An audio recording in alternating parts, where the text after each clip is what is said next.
What's up, everybody? Walmart. We're back. We're back, baby, again. Not a bad fish right there, guys. No.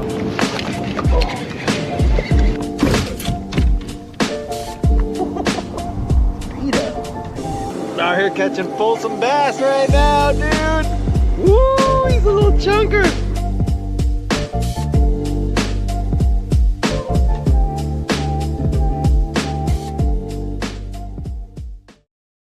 What up, what up, what up? Welcome back, everybody. Welcome back. It's been a minute. I have been absolutely swamped. I apologize for the long delay between shows, guys. Like, life's been crazy, and I'm totally okay with it. I hope you're okay with it too. If you don't listen to me anymore, you're not going to hear this, so it's not a big deal. But to everybody else who is still listening, I am so sorry, but my family comes first. So other than that, I would like to thank a few people that helped make this show run. So first and foremost, What up, dudes and dudettes? I'm sure you're tired of hearing my voice by now, but you're going to hear it for a little bit longer because this is a shout out to the sponsor of this show, Kayak City.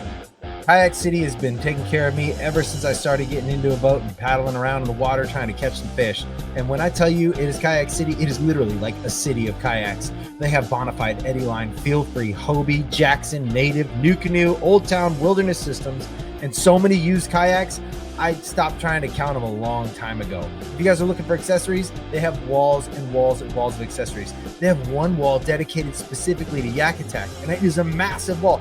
Kayak City is your #1 Yak Attack dealer here in Northern California. If you want to know where it is, stop by at 7812 Auburn Boulevard, Citrus Heights, CA. Roll through, say what up to James, Troy, Eric, Scott. Tell them Dave says what's up and tell them I sent you there. Thanks for listening.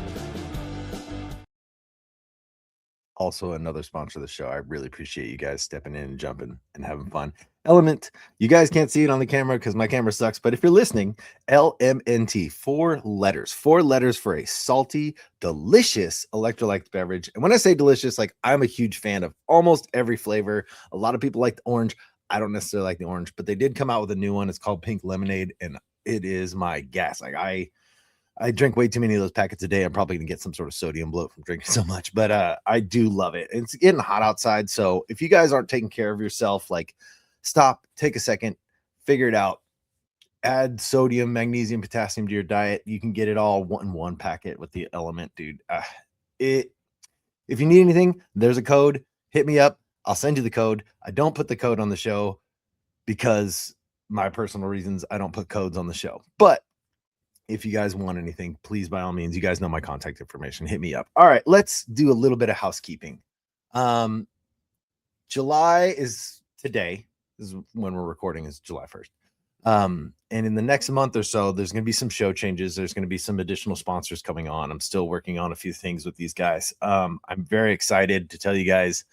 I'm not telling you who it is today, but I am very excited to bring these sponsors onto the show. It helps the show run. It helps pay for all this. And it helps just in general, it's hand helping hand. And that's what this community is about. At least from what I've found, there's a lot of difference of opinions in this community. But what I've found in this community is, like, we scratch each other's backs, dude, because we hold each other up. Because some days somebody's having a hard time. And the best thing you could do is build a relationship in this community that somebody you can get behind, somebody you can support. And the same in turn. Like, don't bring a bunch of people around you that, at the end of the day, if you're going through it, they're not going to be there. That's not really a close individual. That's not a like-minded individual. That's somebody trying to take something from you and keep walking. And with the people that I try and work with in this show and in life in general, it's people that I can support 100%. They call, I drop everything, and I'm there on a dime. And in turn, they do the same. That's the type of people I try and keep around me. And speaking of the type of people I try to keep around me,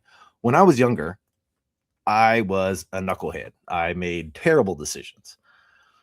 As life went on, I made a lot of changes in my life, and I got to, like, get into a new way of life these days where it's a recovery-based mindset. I started going to a 12-step program, and it absolutely turned my life on its head. I was ready to sign away all the fun to have in life and be boring and be, lame because I'm not out there partying. And what I found was an absolutely 100% better life. Like, I have never been happier. I have never been more clear-headed.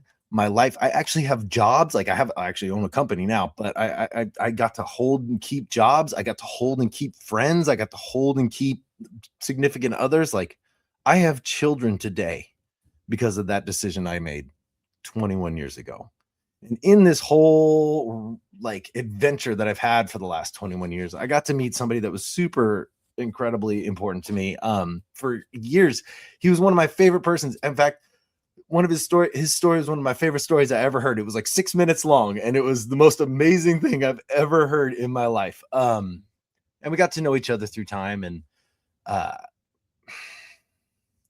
things happen. And in this life, like you lose people. And this was somebody that I was I really thought like I would never see him again. I just did. And I didn't see him for years. And I was like, I don't know what to think. I don't know. I'm just like, okay. Like I just have to kind of write that off as like, I'm probably never going to see him again. And today we all get to see him at the same time. So welcome to my buddy, Jerry. What's up? What's up, dude? You'll see my ugly mug, man. I'm still here. I'm so happy, dude. I am so happy, bro. Like when I was talking to Steve Wallen, Yeah. and he's like, Jerry Fishes, and I'm like, what? And I was like, I haven't heard that name. And then I hit you with like the follow on the socials, and dude, like it is, like I said, like it is incredible to see you here today, dude. Like I'm so proud of you, dude. Like 21 years, man. That's crazy. I know. I remember started off coming into the rooms, but you were one of them like personalities. I was very relatable to me, and like you resonated with me. But I know I met you, and I'm like, that's a special dude, man. That's a special dude. And yeah, same deal. Like it's crazy. Like you see these personalities, and that they tug at your heartstrings, and then they're gone. Yeah, it ebbs and flows. The rooms and all that. It's a crazy deal. But I'm super stoked to be here. I mean, I'm same deal. This program has brought me a wife, kids, the most amazing things that this planet has to offer, and that's all based on you saw me, you're like, this guy disappeared, but that's me putting in the work and that program based. I don't know if we can talk about it here, but yeah, absolutely, 100%. I've tried everything. That's the only thing that's ever worked for me is that 12-step program, and it's brought me all those things that you just talked about. So it's pretty amazing, dude. Same. How a buddy of ours, Matt, says it best. He's all, I'd be happy as hell and not think twice to just take a random pill from a shady drug dealer, like, and I just pop it. No thought. But the moment you ask me to sit down and work on myself, hang on a second. Yeah. Whoa. We got to talk about emotions and feelings. What is this? Yeah. Totally, dude. Man. Yeah, it's wild. Dude, so, okay, let's start off a little bit. Where are you at now? Because you were here with me for a while. So where are you at now? So, just a little backstory. I was being a knucklehead. I was married to Hannah. I don't know if you remember Hannah, but I was in Sacramento with all you guys. And, the rooms wise, I was never fully, it was 1 foot in, 1 foot out. Yeah. So I still had reservations. They talk about in the rooms. It's like, I was white knuckling it. My sponsor now calls it, I was being a tourist. Like I was going in, I was doing all the cool, look good stuff and doing that whole gig and looking around for the next heroin chic girl I could find that was going to heal me and do that whole gig. But no, I was being a knucklehead. She said, listen, man, I'm moving to Idaho. I'm leaving with or without you. So I don't know if we talk about this, about me a little piece and friggin', I was like, okay, I'm going with her. I roll through these mountains and, shooting dope the whole way. Yeah. I roll through these mountains and I drop into the valley of, it's at Nampa before Boise. I'm like, where did this woman bring me, man? My thought was too, I was like, I'm from Sac, and I'm gonna get beat up by a bunch of cowboys. I'm moving to Idaho. Like, what are you doing? What is this? But no, I followed her out here. I ran out of dope, and I'm kicking for this new place where it was just so foreign, man. But so I'm here. I'm in this place, and I have this new life. It's wild. The whole thing of circumstances happen. I'm still in and out of the rooms, but I'm in Idaho now, and thank God for the rooms. I caught a charge. We can talk about that later too, because it's pretty important, my story and fishing. But I caught a charge, and I wanted to do something different. I totally wanted to do something different. It started with it's simple stuff too. Like I didn't do the whole politics thing in jail. Yeah. It wasn't that whole gig. It was I wanted to do something different from the jump. So I got me a job in the kitchen, man. That was the first start. And I make the best oatmeal in Ada County. That's for sure. But yeah, I got me a job in the kitchen, and then I got out, and the rooms were there. It was a requirement to be in drug court to go to AA meetings. And thank God for that, because I met my sponsor, and then I'm back in. I'm doing the thing. I'm doing all the things that, the suggestions that are stated, and when you come back into the room. So yeah, now I'm in Idaho. I'm in Boise, Idaho. It's beautiful. I'm in the promised land for fly fishing, so I can't complain, man. It's great. So yeah, dude. Okay. Yeah. So I always start the show about the same way. We're going to start with the hardest question in the world. Where and when were you born? I was born, man, hardest question. So 1982, dude. I'm almost dead, dude. 1982, 44 years old. Yeah, dude, almost dead. I'm still sucking air though. I won't stop. Only he can stop me, dude. But I was born in San Jose. Okay. Yeah. So, San Jose, that's the Bay Area. Like, were you into fishing as a kid, or were you just what was life like in San Jose as a kid? Because a lot of people that listen to the show aren't from San Jose. So, like, to give them kind of a backdrop of what it was like. Yeah. I was really young. It was San Jose, and then moved to Livermore. Okay. And then to Sacramento. So the earliest memories, like San Jose, there was no like recollection of any type of fishing. But when we moved to Sacramento, I was really young. Yeah. Dude, it's always been there. It's wild, and I don't know what it is. I don't know if it's God sent. I don't know what it is, dude. It's like built into my DNA. Fishing has always been there, and I've always been extremely passionate about it. Like we can talk about all the God-sized holes that you can't fill, trying to like all this different like outside like stuff try to fill, but like fishing has always been that spot for me where I feel okay. It's weird, man. I can't really recall like when it happened, but like when I had my little Superman rod or whatever when I was a kid, and I'm chucking pieces of hot dog for bluegill or whatever the hell I was doing. It's like that was always my spot. Like that was mine. That was for me. I figured that was like it's just weird, man. I don't know. I'm sure maybe you can relate. It's like that was always there, man. So I didn't even find fishing until COVID, to be honest. Like I went fishing a couple times here and there with the family. Yeah. Like my dad would take us on a trip or whatever. We would do that, but it was like always. That's part of what you did when you went there. It's not something that you take home and do at home. Like fishing where I grew up in Long Beach was like, there's people that go off the pier and just drop live bait until you catch something off a pier and you reel it in and they cut it up and everybody takes it home. That's it. Like it wasn't what I've found later in life, and the same thing, like during COVID, like a lot of stuff shut down. I'll say COVID. I don't care how many times Apple Podcast wants to delete this.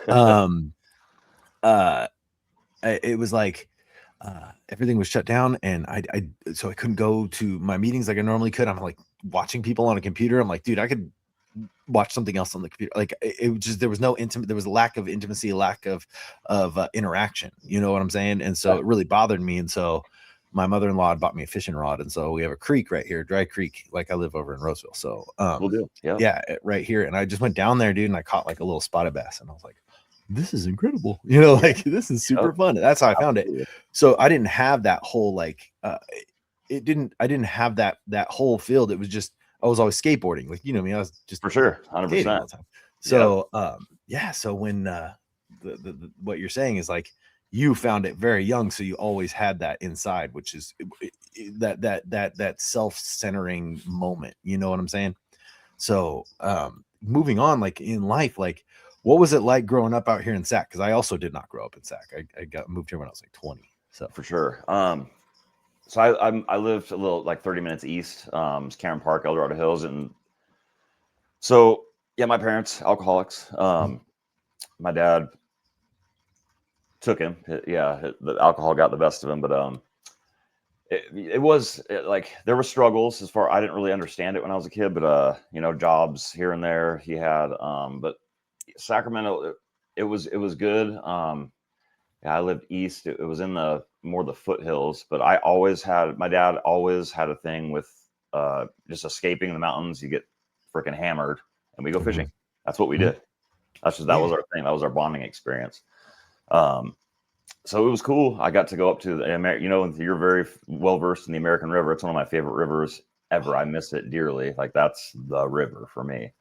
But I remember, we go to the feed store, right, and we get crickets, only like 100 crickets or whatever. Oh, yeah. I'd go up in them freaking mountains, man. I'd just be mobbing, just free reign. I'd just be do whatever I do, and I'd hook one of them for a little, probably an eagle claw or something, some barbed stupid hook, and I'd be hooking them through the back plate and throwing them crickets down in there, and I'd just slay the trout. And it was just the funnest freaking thing ever. So, yeah, growing up, Sac was good. I don't know if we want to get into that and too much the war story stuff, but like later on in life, obviously Sacramento's a port city. There's dope there. So I found that was the other thing, that the God-sized hole I was trying to fill.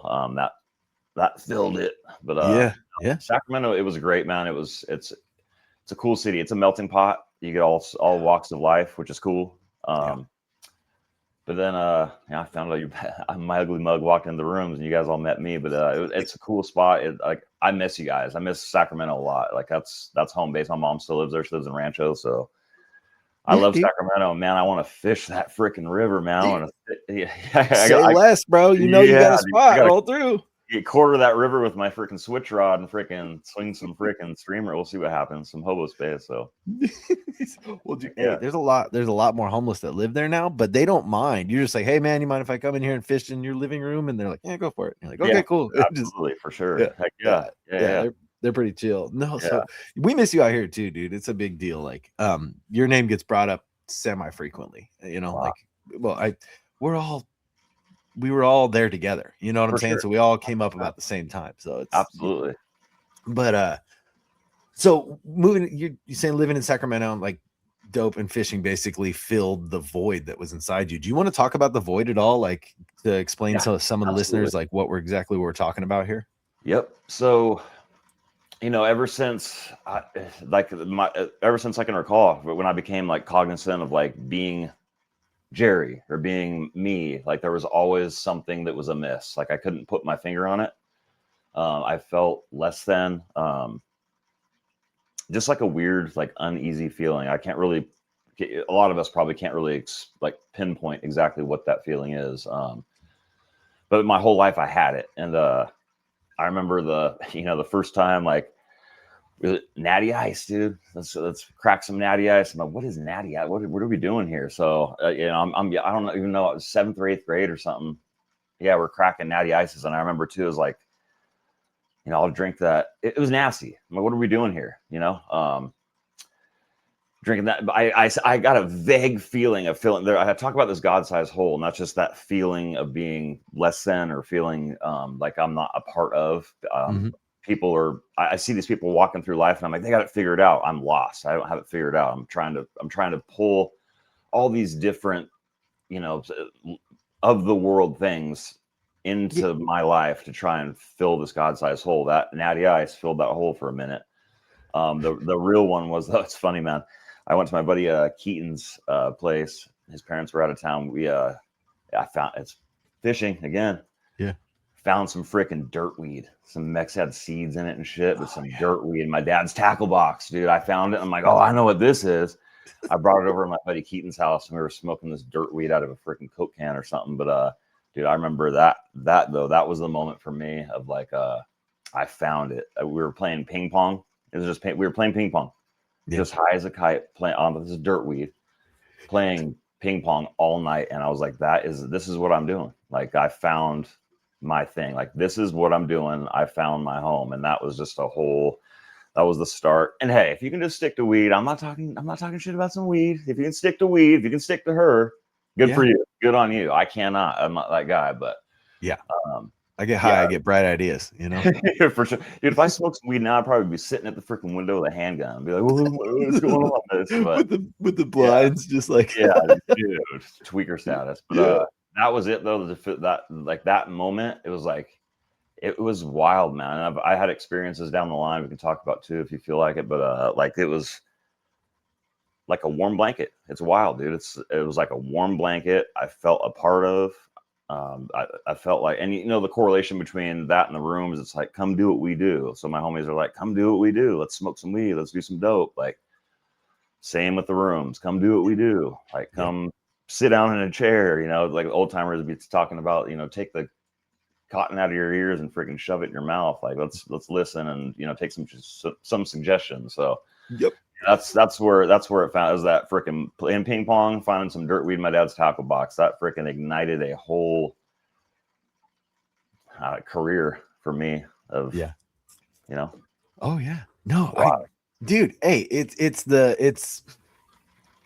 look, I always tell people, like, my problem was I was an egomaniac with an inferiority complex. So I only thought about me. And if I thought about you, I thought about how you knew you were better than me. 100%. You know what I'm saying? I never felt like I anteed up, you know, and then I put stuff in my body and that changed the way I felt, you know? So like you find this weed, you're just kind of traveling through Sacramento, like as a kid, you know, living the life, you know, we're doing the dope, we're doing the weed, we running and gunning. Party times have been had. And then, like you said, like we met you, I met you and someone introduced you. They're like, and this was, I have to like put this in there because it was amazing. People were like, this is my buddy Metal Jerry. And I was like, Metal Jerry. All right. Nice to meet you. And in our friend group, you were the metal guy. Like, you listened to metal more than anyone else. Like, you were like, yo, it's this. Blah, blah, blah. And I'm like, I've never even heard of that band. I would like look them up, you know, like try and figure out, because I was like, oh, I'm always interested in music, you know. So I'm like, all right, let me check it out. I'm like, oh, that's too heavy for me. Like, he's on next level. But we were hanging out in front of a buddy's house, and there was like a Black Widow, and you just picked it up with your bare hands, because you did HVAC, right? You were at HVAC tech for a long time. I was a painter. Oh, a painter. That's what it was. And you just picked a Black Widow up. You're like, look, when they're out of their web, they're totally harmless. And I was like, you're tripping. Yeah. You talked to my mom about catching them rattlesnakes when I was a kid. I've always loved nature, man. That's the other thing too. Like, I love it. Dude, hey, man. I did not know how much I love nature till I got out in it, bro. And like, I wish I had listened to you guys more, because you had talked about a few times getting out, like just, oh, you know, I like fishing. I was like, cool. That's I'm gonna go skateboarding. For sure. yeah.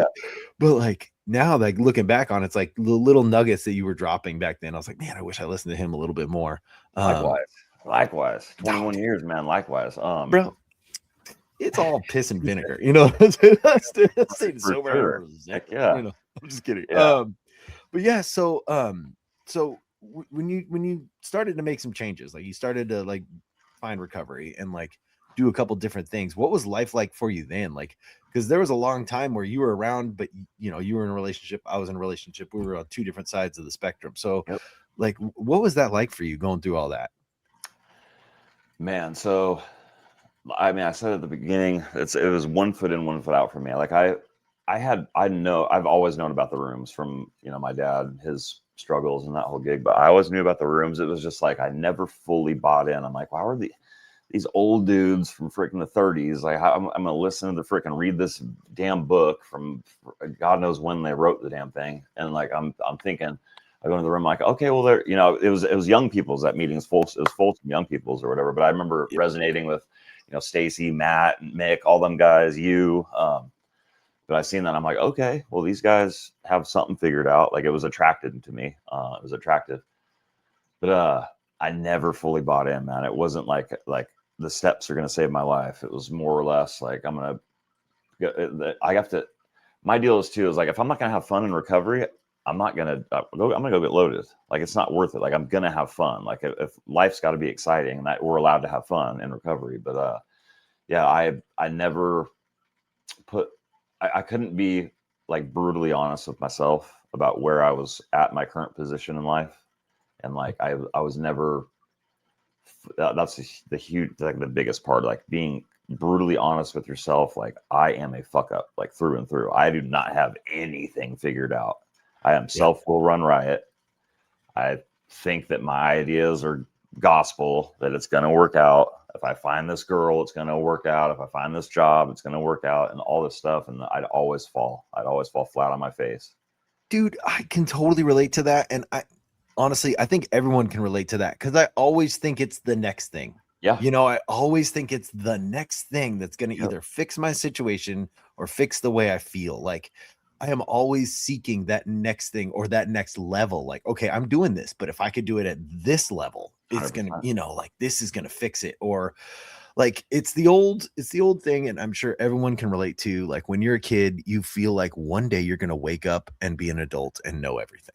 That's Yeah, exactly what it is. 100%. And but it's magnified to an extreme because we have addictive personalities. So we are very much more driven towards the now versus the working hard for the future thing. Yep. So we are looking for instant gratification. At least I am. 21 years later, I'm still looking for instant gratification, bro. Like I ain't trying to lie or be fake to nobody. Like Dude, 7 or 8 and fly rods later, I said, "Hey, come on, man." right, Yeah. 10 tackle boxes full of tackle For later. sure, You know, man. like I do not, I never have enough flies. That's just not a thing. So give me exactly. tungsten. Give me some Yeah, tungsten. dude. Yeah. Right, exactly. So it's like I'm always like these. Like I was before me and Jerry got on here. I was talking about. I was like reblading some spinner baits and like setting up some spinner baits and like getting ready like for a trip that I don't know when I'm going to take, but it's right here, right now, and I just want to change it and make it like this. And it's always the next thing, whether it's in front of me or the next thing that I need to seek. But I always get distracted on the long, hard road of working for progression by the next thing in front of me, because I'm always looking for instant gratification. And at least what the 12 steps have taught me is to step back and focus on others and focus on the program. And then that hard work is all of a sudden done. Like, because I'm not hyper focusing on the things right in front of me. I'm focusing on the other people around me. And that's something that's helped me over time. But I know everyone out here and a lot of people listening that don't necessarily understand the alcoholic mentality. So I will tell you, it's the same thing as one day you thought you would just be a grown-up and you would have it all figured out. I don't know anybody at our age who has it figured out. I know a lot of guys who work really hard and look like they have it figured out, but I don't know anyone who really has it figured out, which is kind of like the facade. Like we all match our insides to everybody else's outsides, right? Yep. Yeah, dude, it's the world is crazy.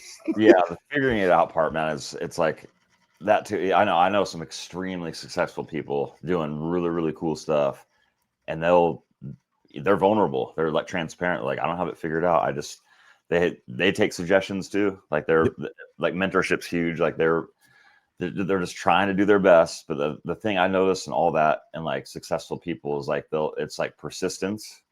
Like sticking to it, and a lot of it too, man, as you just spoke about, it's like the death of self. It's like being selfless. Like let's help or put some energy towards helping someone else or doing, cleaning house and helping this guy, excel to get to the next level. A lot of those guys they're selfless. It's wild, and there's a certain level of ego and there's a certain level of selfishness, but like what I've noticed is the guys that are attractive to me that I try to surround myself with is like the death of self, man. Ego needs to be crushed, and then helping others, man. There's something wild about it. And then that God-sized hole, it's like that God-sized hole, like by proxy or in turn, gets filled by helping someone else. You spoke about it. It's wild, and I don't know what it is. Like we spoke about too being Christian or whatever. I'm a Christian. I'm a shitty one. I try my best, but I really suck. But like filling that hole I find God in other people and helping other people. So it's wild. It works. It just does. I don't mean to cut you off, but exactly, acts of service or just service in general. Like I've been in the fishing. I've been doing fishing for, I don't know, like 6 years now. Right. You've been doing a lot longer, but I find that in the industry, if you genuinely just reach out and help some people, they think you want something. I don't want anything. Like, I really don't. I mean, I want everything, because I'm alcoholic, but like, I'm not helping you. I'm not stepping out of my way, driving 2 hours or whatever it is to help you because I want something. I want to help you. Like this helping you helps me. Like I selfishly am selfless, like I do my damnedest to make sure that everybody around me is okay. And that's not like codependency. It's literally, it does help me. It helps me stay out of my own head. And that's the most like crazy place to be. Like, can we talk about that for a minute? Because relationships magnify this, right? Like relationships make the head space, the me, just grow like this giant monster. So you got in a relationship about the same time I got into a relationship. So how did that look for you going into a relationship, pretty much 1 foot in, 1 foot out. What did that look like for you out here in Sacramento? Yeah, man, I didn't know how to do it. I didn't know how to do one. I grew up like it was just chaos. Shit happened, and then we never spoke about it the next day. So like I learned that like, and I still, my wife's in the next room. She's probably listening to me. She's like, "Yeah, dude, you suck at this." But I can't like process I'm just used to stuffing it down. That's like the worst thing you can do. I do it still to this day. I'm the worst at being transparent and talking about emotions. Like I'm not talking about that stuff. That's not part of the gig. But like that was the whole deal with me. It was just like I just floated through. I thought I knew what I was doing. Like I thought that it was a good idea. But yeah, being in a relationship with 1 foot in, 1 foot out, like I wasn't working on that relationship. I was still totally selfish. Whether it be sex or things or other people or entertaining other women or whatever the case might be, like it was about me. It wasn't about her. And then later on down the road, we got pregnant and I had my oldest, but that was a whole nother, like I was totally selfish still, like 1 foot in, 1 foot out. Now I have this, which is the most beautiful thing. Like anyone who has kids, it's like, even if you're on dope or you're sober as, whatever, it's like when that kid is born, that will alter your perspective. Like something happens to you. I don't care who you are. I don't care where you're at in life. You're a lawyer, you're a bum, you're whatever. That's going to do something to you. It scared the shit out of me though. Cause like, I didn't know how to absorb that. I didn't know what to do with that, but I was 1 foot in, 1 foot out.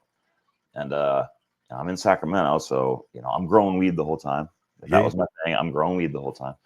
It was the good old the marijuana card days, but like I'm trying to stay sober, and like I said, weed's weed, whatever. But I'm trying to stay sober, and I'm growing all this weed. I didn't take any of those suggestions from those men that I looked up to. All you guys were doing the deal, and you guys would tell me, these brilliant suggestions, these cliche, phrases or whatever. They'd come through, and like I'm like, man, I don't know. I think I got this better way. I could figure it out, but I just could not keep a needle out of my arm, dude. I just couldn't do it. It was the wildest thing. Like I'd try, and then I'd get on Suboxone and do all these other things that I thought was going to fix me. And it's pretty simple, man. It's like self-will. Like I thought I had it figured out. Like he's just talked about, I'd just be an adult and I'd figure it out, and I've turned a corner and now I'm going to be good. It just wasn't that way for me ever. And I tried everything under the sun to try to I wanted to be a great dad, because like, that's what we want to be. I think deep down, everyone wants to be a great father, a great mother. But like all I can teach my kid how to do right now, currently, I know this now. I didn't know that then, but it's like I can teach him how to think of me, think of what I can obtain, like whether it be material or emotional. Like how do I fill my cup? Fuck everyone else. How do I fill my cup? And I could teach him how to die. Yeah, through using or my habits, whatever. I can teach this beautiful boy how to die. So it was, honestly, man, I was a tourist, total tourist, just cruising through, doing the look good stuff. And like, I didn't know. So that relationship stuff, like poor Hannah, we're great friends now. Like I love her to death, but like, I just, man, poor woman. Like I just could not be a father. I couldn't be a husband. I couldn't do any of those things because it was all about what I could, just give me more, like for me. And like, I just wasn't thinking about others. I wasn't putting anyone else before me. So it was pretty wild. Yeah, dude. Yeah. I mean, so she decided it's time to move to Idaho. Is that how that worked out? It was like, all right, we're going to remove you from the situation. Yeah. That was, do a geographical. Her mom started a business. It was like it's damsel in defense. They sell like self-defense products for women and stuff. So they started that thing, and she wanted to get involved in that. But it was more or less, we were in Sacramento. We were living basically in the hood. Yeah. And it was like, we got to go. Like it was just getting bad. I love Sacramento. We were in a seedy part of it, and it was just like, it wasn't going. And I was like, man, I was just deep in the whole freaking heroin game. So it was like, I think that was her best option. Like she didn't have another option. It was just like pedal on the gas and go. Let's get away from all this. So, but yeah, I landed here, man, and it was a blessing that I landed out here for sure. I don't know if you want to get into that, or we can. Yeah, I do, dude. Like, how did that? I mean, you kind of talked about how it transpired a little bit earlier, but like, What was it like landing in BFE? Because we're from California, so everywhere else is BFE basically. So For sure, yeah, absolutely, it was BFE for sure. Like I said, when I rolled through those mountains too, and I'm in this freaking U-Haul, and I'm stopping at every gas station, cooking up a shot of dope. I'm like, oh, I'm gonna be in trouble like this. And I really did think too, like, I'm gonna get beat up by cowboys. Like, I just thought Idaho, I just correlated it to cowboys and potatoes. yeah. Dude, I'm gonna be eating nothing but freaking French fries and getting my ass kicked by cowboys. It was everything but the like. I rolled through here too, and it's like it's awfully white too. It's like, I'm like, what? It was just so different, dude. I'm like, I do not belong here. Yeah, Like, I belong. Sacramento's my home. I loved it. But it was really cool. It's Boise too has evolved a lot. It's cool, man. I've seen it's become way more of a melting pot. It's great, but I got here, and it's just like I'm kicking dope, man. I'm in this new spot, and I just didn't have anyone, man. I didn't know anyone. It's funny, man. We had this Chrysler 300, right?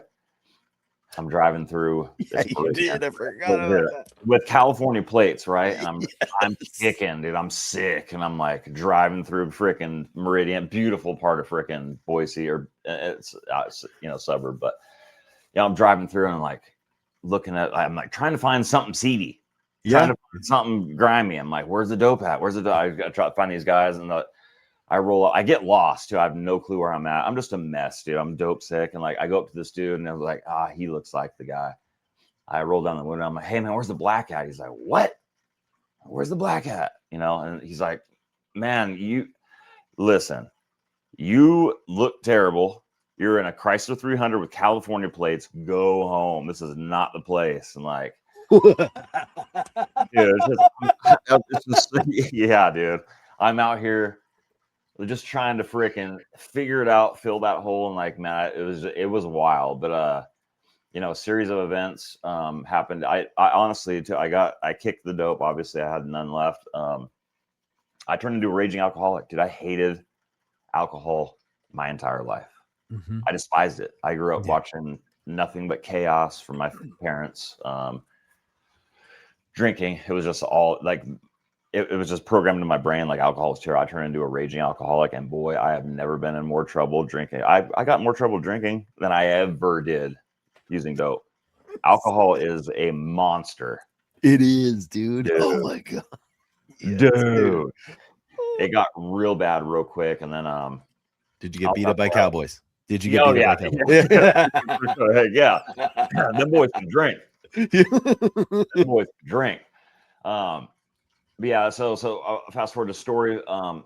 Like it just went nuts, dude. It got dark. Caught a DUI.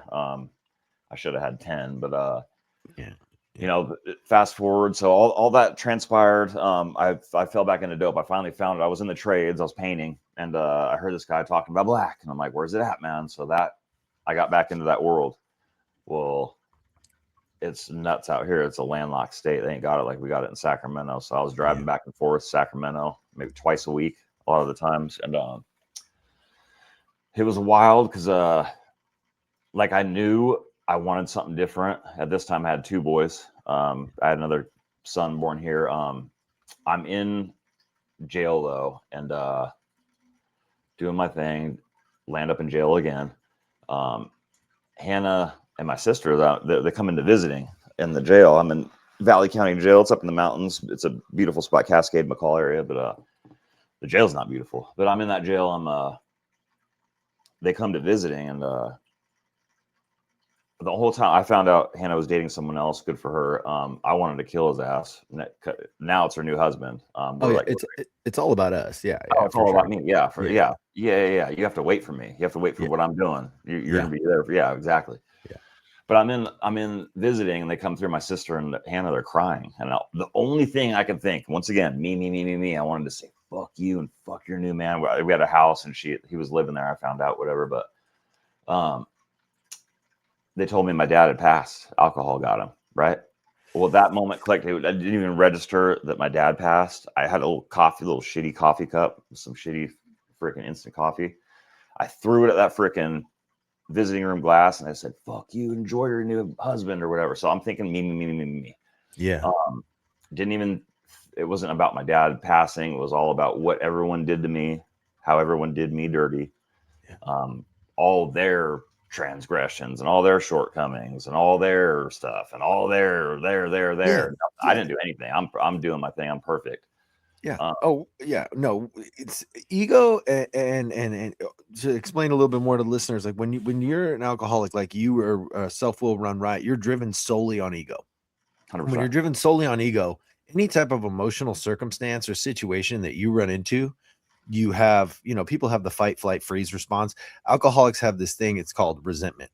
And the moment we hit some sort of emotional situation or something that we don't know because we've put stuff in our body, put stuff in our bodies so much to change the way we feel, we don't know how to emotionally react or respond to something. We hit it with resentment and anger every time. 100%. Sorry, I just need to kind of clarify that because that's how 99.9% of us kind of operate. So continue. I'm sorry. Absolutely. No, you're good. That's what it was too, is 100% ego. So that we'll fast forward to, like, arrested out. I was doing my thing. Fast forward, I'm going back and forth, got back into the dope game again. She's moved on, and God bless him. He's a great man. He did for what I couldn't do for them. Yeah. At the time, thank God he was there. So I'm ripping and running. I get locked up, and this is the thing too. I'm going to be fully transparent right here. So what happened was, I was flailed out. I was gone. I didn't need to do this. I had my local fly shop, right? They were always great to me. They were amazing to me. And this one's tough. This is going to be hard for me to say on here, but I need to be transparent about it. I was flailed out. I came back from California one time and I drove by and I'm like, I need some new fly rods.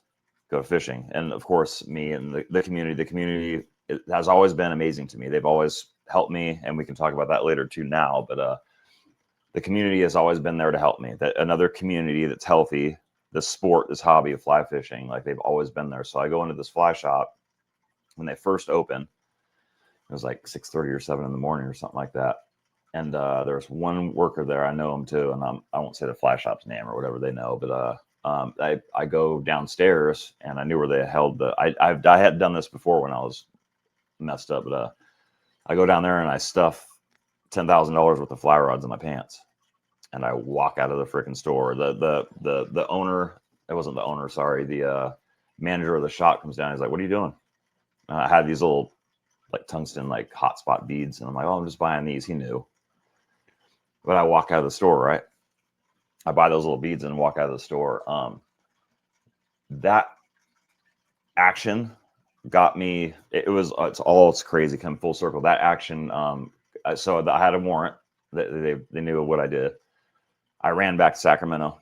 I'm running back and forth, selling dope, going back and forth. I ran back to Sacramento. They surrounded my mom's house eventually through another miraculous series of events. Surrounded my mom's house, and they brought me into. I was in Sac, Maine, which is not a nice place. No, I got transferred out to RCCC, the branch, and then they had 30 days to come get me. Right, and it was day 29. It was like 3 a.m. They call my name, and everyone's like, "Oh, you're getting out! You're getting out!" And I'm like, "Yeah, I'm getting out. I gotta do my thing." There's marshals there. They're going to transfer. They basically extradited me back to Idaho. So thank God. I'm sitting in Ada County Jail. I'm like, what am I doing, man? I had enough time to, like, kick all the dopes out of my system. Yeah. What am I doing? So that's when I talked to, I'm trying to do something better. So I got my job in the kitchen. I'm cooking. I hear this rumblings of drug court, and I'm like, man, what's all this drug court stuff? Well, I asked my attorney, I'm like, hey, what's up with drug court? I got screened, I got in. So drug court is, for anyone who doesn't know, it's like so if you want to change and you want something different, it's really stringent. It's a program where there's a lot of steps. There's a lot of stuff they have you do for good reason. But one of those requirements is the 12-step meetings. And thank God they did that. I have a good sponsor now. I met in the rooms there, and but with that story, it's like that I still owe them amends, dude, to this day. I have 5.5 years sober, right? And I've messaged, and now I'm at different different communities of anglers and stuff, and I've reached out to the manager, but like in the program, for people who don't know, we make amends. That's step 9. We have to make an amends for all our shortcomings. Yeah. I robbed that fly shop, and dude, honestly, it's like you wouldn't think it, like with all the stuff with my kids and stuff, but that action, like me doing that and me betraying these men that had helped me so much, it's still, dude, it stings. Like it's cringy. And I'm being extremely vulnerable here. It's like it's that action of betraying someone who was there for me and guiding me along in something that I love and that I like. It's like that. My part of my being is being balls deep in the water. Like that's part of me. Like that's where I talk to God. It's where everything we talk about filling that God-sized hole, it gets filled on the river. And that action, man, it had to happen, but it still stings. And I can't wait. I've reached out and it'll happen to make that amends. But like, I need to talk to those men and be like, listen, dude, I get to now, like I get to, I've made financial reparations. I've paid my part in that respect. But more importantly, it's like, I need to make it right. Amends today, but I need to make it right. Like I need to talk to those men there and be like, listen, you guys were amazing to me and I shit all over you and I need to fix this. So like, it's wild, man, how like, it's wild how God works. Like that was supposed to happen and to have it come full circle. And now I'm in this community and I'm, it's like I'm known on the river. I see all these guides. I know a bunch of guides and like it's a thing, but they know where I'm at now. So it's a pretty beautiful thing, So, okay, we're gonna backtrack and I'm gonna wrap this in not a bow, but like in kind of a perspective. So you lost your father emotionally. You did not necessarily process that, right? Right. You kind of left that alone. Your earliest memories are going fishing with your father. So fishing and your father are kind of entailed with that God-sized hole, right? Yep. 100%. So to lose the man and then to shit on the only other thing that really filled that hole for you besides, drugs and like partying, like I almost feel like, there'd be a reason why that stings because those veins run so deep in you as a human. Like I can imagine emotionally trying to sit there and process it to make it right is like, you have to address the process with your father and then the process of fishing that has filled and given you this sense of relief for so many years. You have to process all that in order to turn and make that right. Yeah or no? Yeah, absolutely. 100%. Yeah, dude, that's heavy, dude. Yeah, that's a lot. Yeah, I know. It's wild, man. It's always a lot. It's like, but it had to be a lot. You know what I'm saying? It's like, and for people that don't know too, and well, I need to hold your thing hostage, but it's like, for people that don't know, like, it has to get bad. Like, there's some divine intervention usually has to happen for 99% of the cases I've seen. Divine intervention has to happen. Most of the time, that divine intervention comes in the form of handcuffs. That's just part of the game. Yep. Like if you want to play the game. Yep. And something's got to change. Someone's got to intervene and protect us from ourselves. And usually that's the law. And you can look at the law and be like, F them, blah, blah, blah. Now I have a whole new, like a total paradigm shift when it comes to the law. Yeah. I'm friends with POs now. Yep. I'm friends with judges. It's wild, dude. It's like to be on the other end of things is amazing. So like all that grimy had to happen for me to get beat the fuck up, dude. Like in life, I had to just be beat down to the nth degree. Yeah. Like not one iota of like Jerry was left. Like I had to be just stripped of it all. And it was, that's usually 99% of the time, like in order to make that turn, like that has to happen. That had to happen for me. So everyone's different, but that had to happen for me. I'm motivated by pain. Yep. Oh, 100%, dude. Yeah. Dude. Oh, yeah. Pain is my number one motivator. Bracelets are cool too, but like, dude, I'm telling you. Yeah. Yep. Absolutely. Yeah. So okay. So you've gotten out from that. You're moving on with life. You got like 5.5 years sober now? Is that what you're saying? Yeah. Okay. Yeah. 5.5 years. You've been clear-minded, of sober mind. And what is life looking like for you right now? Like you have amends, you still, we're honestly 21 years later, dude, I'm still doing the steps, bro. Yeah. I do them every year if I can, like just for, not for shits and giggles, but because I need accountability, because I will forget, because I'm really good at taking over my own life. So what is that looking like for you right now? Like what's life looking like? It's amazing. You obviously have a house. I see it. Yeah. I know. Sorry, this light's coming in right now. No, it's all good. I don't care, dude. We got the wife's plants in the background. Yeah, dude. Hey. Yeah, we're good. I got a cat sitting next to me. No, it's great. So you talked to like it's like to be boring or whatever. It's like that's what I thought too. Is like I'm gonna be boring. I knew like from the jump, like I'm not doing this. I'm gonna do it, and I'm gonna go full speed ahead. Life's amazing now, though. Like I'm taking those suggestions. I'm working the steps, 12 steps. I have a sponsor, and you talk about accountability. That's like being a part of something positive, whether it be a fly fishing community, a bass fishing community, a kayak community, soccer community, whatever it may be. Like that's important. Being involved in the community of Alcoholics Anonymous, that brethren for me is huge. But life is great, man. I have a great job. Painting. The trades have always been there. I work for one of the, if not like, the top painting contractor company in Boise. It's amazing. I'm honored to, it's crazy too. Like I'm now it's like, we talk about like taking and like filling and like what for me. Now it's like, how do I like perfect my craft in the trade so I can give to these homeowners and change their lives? Like that's where my perspective, total complete paradigm shift. But I have a family. I'm remarried. I have a beautiful wife. She had a son, so I got 3 boys. It's wild. It's wild around here.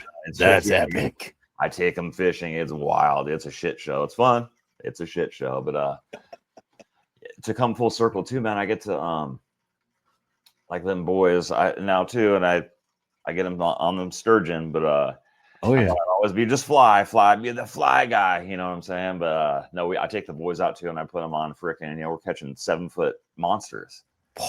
So like in turn, like that thing that my dad taught me, it never escaped me.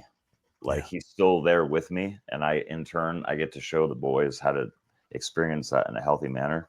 There's nothing better to me than watching those kids. And dude, they're fiends. They got it. Oh yeah, oh boy, they got it. You're gonna be seeing their ugly little mugs freaking running across the river, all dirty and sandy, and catching fish. Man, they love it. It's like that's my life now. It's like I get to, instead of showing them how to die, I get to show them how to be a God-fearing man. And like you can fall, but you're gonna get back up and you're gonna do the next right thing. I get to show them how to do that. That's where my life's at now, and it is wild. The contrast is wild. Dude, that's absolutely incredible. Dude, that's so amazing. I'm so happy for you, man. That's an experience in itself. Like it is. Okay, and also you guys have like white sturgeon out there, right? You guys got those big ones. Yeah. Logs, Idaho State record's 10.6. I'm looking for 10.8, man. I'm gonna get them. I'm sticking 8.6 is my best, but dude, that's a car. It is for sure. It's a big boy for sure. Yeah, they're fun, man. Yeah, they're fun. All right, hang on one second. I'm gonna let this husky in. I have a husky, everybody, and he gets annoying after about me being in here for an hour. So hold on. I'm gonna put you on hold for 1 second. All right. What's up, everybody? From Walmart. We're back, baby, again. Not a bad fish right there, guys. Oh, no.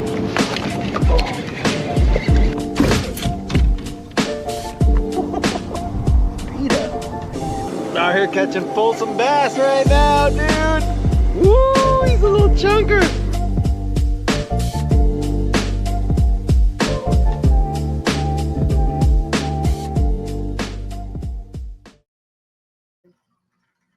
So that's a new feature. I didn't know that was going to happen. I've paused the recordings many a times. I didn't know that it jumps right back into the theme song again. I'm going to have to figure out StreamYard.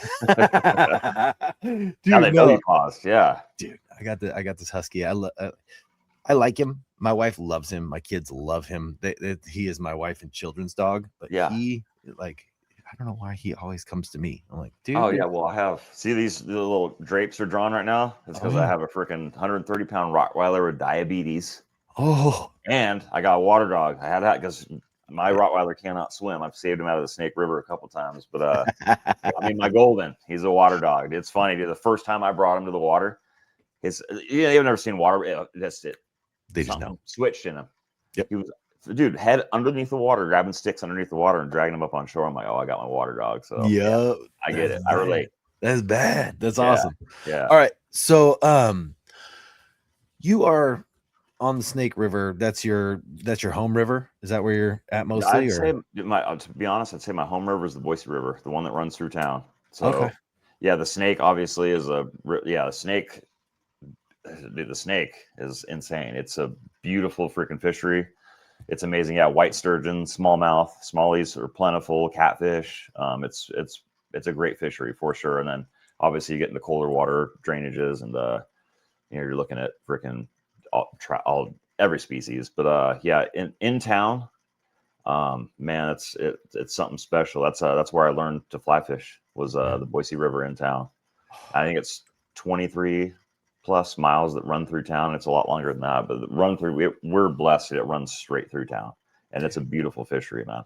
that's awesome. So Yeah, life is absolutely 100% different than it was 5.5 years ago for you. 100%. Like, to And say I experienced a paradigm shift is like to underestimate my current, to undermine or like dumb down my current perspective. It's insane. dude, yeah, absolutely. And you feel like sharing that with other people. Like, first off, I invited you on here. This is not like a promotional thing at all. Everybody knows I'm not a promotional show. I don't promote a lot ever. Like, I'm like, I have the sponsors, and then the show is about anglers and relatability and like journeys, their actual lives. So, but you have decided that you want to share this experience with other people. Yeah. Yeah, 100%, man. Do you want to go into that a little bit, or? Let's do it. Yeah. As in regards to fishing, right? Yeah, in regards to everything, dude. Like Yeah. fishing and like, because I mean, you have this program like Redemption River. I love it, dude. Like, Yeah.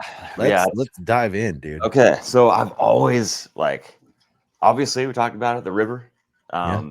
Being balls deep in the water is like my space. That's where I feel whole. But yeah, helping others too. It's like, dude, I've met my best friends I met on the river, just by happenstance. I'm on the river fishing. Now you're stuck with me. Like, that's just how it goes. It's wild, dude. But yeah, some of my best friends. But like, to take it to the next level, like, so I've always I nerd out, man. So I'll be at YouTube University too. If I can't figure something out, I fire up YouTube. But I'll be watching people ripping streamers and chucking dries and dry dropper setups, and like, I'll be sitting there and watching it. I'm like, I've always had this thought about like integrating. It's not even to recovery. I mean, obviously for me it is, but like anyone interesting, like I've wanted to create the show or this thing, like, let's get people out on the water. Let's find interesting people. Let's have them share their experience, strength, and hope, whatever that might look like, Yeah. while putting them on fish. Like, it would just be a cool idea. So I started this a show called Redemption River. I just have one episode out right now, but it's Ricky, one of my good buddies, Ricky. I met him on the river, man. It's like, I just want there to be something to showcase too. It's like, okay, if you're in a situation and you can't get out of it, like, there's a way out. We have a way out. We have it. There's Easier, a softer way. Yeah, there's an easier, softer way. There's a roadmap to get to where I know you want to be the best version of yourself. And then also, like, you can have fun in recovery. Like, I have some of the best, well, not, it's the best times of my life have been spent on the water. And I want to, like, it's so cool seeing the lights turn on in someone's eyes when they're freaking on a little 408 and they freaking even stuck a smallie or something, whatever it is. It's like, dude, it's so fun to watch. And it's like their whole world lights up. It's amazing. So yeah, I started that show just to get interesting people on there, and let's do some fishing, and just tell me what it's like. Tell me how you got here. Tell me what drives you, what fuels you, what makes you feel alive. And that's what I want the show to showcase, is just like, what makes you feel alive, and like, what, yeah, let's show other people, like, let's do this damn thing. Like, be happy, motivate others. Let's all get together as a collective and like do cool shit. Like, let's do that. That's possible. It's been possible since the dawn of time. Let's do cool shit. So yeah. Let's do cool shit. No, I love it, dude. Yeah, no, sure. I'm totally here for it. Like, Yeah. So what you are basically giving is the experience that I have been looking for in fishing, that you find every angler will find this in themselves, but then you find a like-minded community, and everybody's kind of doing their own thing. So you have this melting pot, like this diversity. Like, fishing is it knows no bounds. Like, it knows no race, Absolutely. creed, color, religion. It knows nothing. Like, it is an equalizer. Once you hit the water, it's you and the fish, but in that you get to meet very interesting people from all sorts of walks of life. And this is kind of why I like doing this show, is because I get to talk to people from all over the world that are just into fishing. But when you get down to it and we start talking, we are totally opposite people. And it's so crazy. Like, the things that we can relate to is the fishing. The things that we can relate to is getting out there on the water and, like, basically either fishing for, a lot of people like to fish for escape, but most people like to fish for that reset, that mental reset, that break, that pause, that breath, like you're saying, like that time with God, that time with nature, that time where you get to go and just breathe, and you're out there just taking in God's natural beauty, right? And you get to take this a whole step further, which I love. This is the experience that I love, is that you're taking this whole step further, because now these people are sharing their story, explaining their life, like all the things of life that happened in a specific sequence got me right here, balls deep in this river, freezing my nuts off, trying to catch fish. Like, yeah, for sure. I love it, dude. That's awesome. So when did you start trying to, when did this all start forming, like as an idea or as like a full blown production? Yeah, so it's wild too, because I thought, how am I going to do this? Like, how do I figure, and a lot of times in life, it's like, there's no better time than now. Just do it. Just go. I have no clue what I'm doing. I'm just doing it. Yeah. And it all has come together. My buddy Jake, who I met through work and in church, he is amazing. He's a freaking wizard when it comes to editing and stuff. But like, I'm filming. Like, I don't know what I'm doing. And like, he'll give me suggestions and stuff, and I'm just trying to follow those suggestions. But it's like, it's wild, because I get, like, he's the wizard, and like, he came into my life, and it's a beautiful relationship between me and him, where I get to trade. I'm painting his freaking cabinets in his freaking house and doing all that. But as far as it's just going to be what it is. I want it to be organic, and like, I'll learn as I go, just like as in life, but there's no better time than now. And I think too, like, I have some amazing guests coming up where it's like, it'll just be what it is. It's going to be organic, and it's going to turn however he sees fit. Like, we're just going to be on the water. We're going to do film. I'm going to suck at filming, and Jake's going to save me, but we're going to, dude, we're just going to make it happen. We're going to do what we do. So that's like, it's really, once again too, it's like, you could look at it and be like, it's for me, you know what I'm saying? But then it's like you said at the beginning, it's like ego, like selfishness. It's like, I want to be selfless, but I feel like they're helping me out more than I'm helping them out. You know what I'm saying? Yeah. It's like, they're doing me such a great service. It's wild. But like, that first episode with Ricky, like, that kid, or that man, I should say, he tugged at my heartstrings in ways that I like have, like, he's just a beautiful soul. And like, I get to showcase, God gets to showcase those people. Like, it's just amazing. So like, whatever may come of it, whatever, I'm sure this show, you're like, I'm just going to do the thing. There's no better time than now. Let's just do this. I want to showcase, like, let's be positive. Let's showcase. I love you. Have a great day. Bye. Bye. Let's showcase I just positivity, man. Let's just do this, right? Yeah. So, dude. Yeah. And to build each other up, to support each other, to show, like, I love that it's gonna, you're showing the reality. Like, you're not showing this guy that just shows up at the river and just catches a bunch of fish and leaves. Like, that's a lot of what you find on YouTube. That's a lot of what we find, at least what I've found in the industry, which I like, trust me, I watch dudes catch fish on kayaks all day. It's so, fish porn all day. I'm into it 100%. But I need context, and I need the what do I say? Love you, buddy. I don't even know how to explain it. Just what I want. I've always wanted more. That was the whole point of the show, is like, I wanted more out of, like, when I hear anglers get interviewed, I love hearing what you caught them on. I love hearing the pattern you figured out. I love this, that, and the other. But what I really want to know is, dude, like, how did you get to this place? Like, how did you get to this place where you're like an angler on a boat and you're, you know, making money fishing and all this kind of stuff? Like, what was your childhood like? Like, what For drove sure. you? What Yep. pushed you there? Like, and so you're showing this, and I love it, man. Like, and I hope the people that are listening, please go check out Redemption River. Like, this isn't like an this fills my soul. I can watch fishing all day to make me happy, but this is like a soul filling experience. Like, dude, you're giving people. I don't know if it's what the industry asked for, but it's what the industry needed. Well, So thank thank you you, very dude. much. Yeah, that's same, man. Like I'll watch all of it, but like more or less too, it's like I'll see someone shooting lasers and they're launching freaking dries and they're doing the whole thing, but it's like that's me too. It's like the nuances to fit. It's something weird. If hunting, wherever it may be, outdoors, it's like it's a little dirty, it's a little scary. There's something about it, but like, how did you? And like all walks of life, there's a lawyer there, there's a freaking investment banker, and like, how did you? Like, what fuels you? Like, why are you here fly fishing right now? Why am I standing next to you in this river?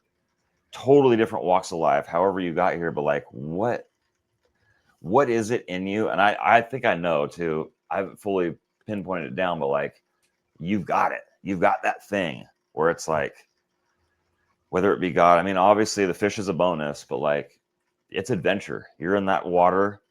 You don't know. It's a reset 100%, but like, you don't know. Like we're all, it's an adventure every day, whether it be after work sesh or whatever it might be. There's always going to be an adventure, and then you just don't know. Like, you're out there, you're just making it happen, and it's a beautiful thing. But I think the industry too, as far as like, yeah, we can, have these big beautiful boats and do the thing, and give me a jet boat. But Yeah. Oh yeah, I'm not opposed to oh, having no, one. no, Don't get no. me wrong. Yeah. Yeah, but Yeah. that thing, like, what fuels you and how did you get here too? It's like that's amazing to me. Like, I want to know that. I want to know the man. I want to know why he's balls deep in the river with me right now, and it's just the man. The adventure. I love it. I love it, dude. Yeah. Dude, thank you for like coming on and talking and just being completely vulnerable and like transparent with people. Like, Always, man. I appreciate it. it's first off, it's refreshing to get like a different perspective, because I talk to a lot of anglers and it's not really a lot of the same, because everybody comes from different walks of life, but like, Yeah. to know you and to have experienced part of your story is like, this is an incredible moment for me. Like, I'm absolutely just giddy, for lack of a Likewise. better word. Yeah, but I'm Likewise, absolutely for sure. giddy to sit here and I've like, always held you and all the others in high regard, so it's an honor to be here. Thank you. oh, please don't hold me in high regard. Oh, I'm a no, I did. 44-year I'm a Yeah, 44-year-old man sitting in his garage with a microphone. All right. doing it. But yeah, dude. So all right, we're gonna get to the question round. Let's do it. But I do want to say I do have one question for you that's not on here. I just want to know like where you're at from like man to man. Like, how is your spiritual journey going? Like, and how is the emotional process going? Like, because recovering from alcohol is one thing. Recovering from the human that you were is a whole nother ballgame. 100%.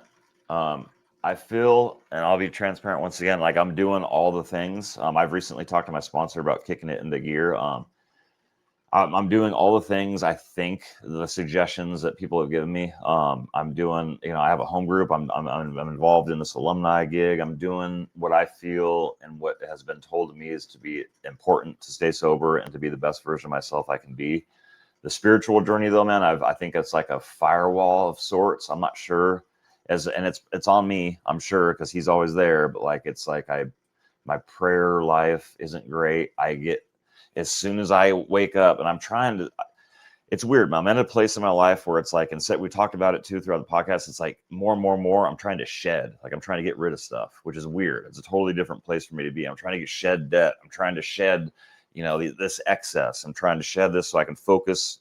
I can't have all that right now. I need to focus on what's important and like the end goal for me, what fuels me, and like the important stuff. But like the spiritual game, man, it's like, I told you, and maybe this isn't the proper way, but I am a shitty Christian. It's like I try, but I know God's always there. I had an amazing experience with God when I first accepted Christ, but it's like I fall short, man. It's like 1 foot in, 1 foot out with Him too. And like right now, probably just saying this and speaking this out into the world is a good thing, because like he'll remind me, and he always does. Like, I'm here for you. Like, I know, like, I'm here for you, son. Like, Yeah. let's go. What are you waiting on? So like, no, it's a struggle for me just to be